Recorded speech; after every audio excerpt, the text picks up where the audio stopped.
AP, seorang pelaku spesialis bobol kos-kosan mahasiswi ini hanya bisa meringis kesakitan dan tak bisa berkutik lagi saat 2 butir timah panas bersarang di kedua kakinya. Petugas terpaksa memberikan tindakan tegas kepada tersangka pelaku untuk memberikan efek jera pada pelaku yang telah berulang kali melakukan aksi pencurian di sejumlah kos-kosan. Menurut keterangan petugas, tersangka pelaku berhasil ditangkap saat hendak kabur usai melakukan aksi pencurian di salah satu kamar kos seorang mahasiswi di Jalan Silabaranti, Kelurahan Silabaranti, Kecamatan Seberang Ulu 1, Palembang. Dan dari tangan pelaku, petugas mengamankan barang bukti 1 tas yang berisikan laptop dan HP milik korban serta 2 unit obeng yang sudah dimodifikasi oleh pelaku untuk melancarkan aksinya.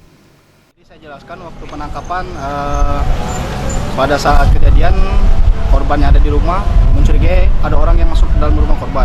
Kemudian korban memberitahu kepada kami dari tim reskrim khususnya tim TKP mendatangi TKP ketika korban masuk ke rumah dengan mencongkel pintu rumah korban. Saat TSK sudah berhasil mengamankan barang bukti. Kemudian saat keluar dari rumah, TSK langsung diserang oleh tim TKP Polres Palembang.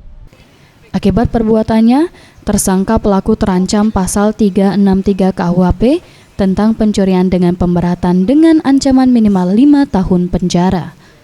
Tim Liputan, Sriwijaya TV.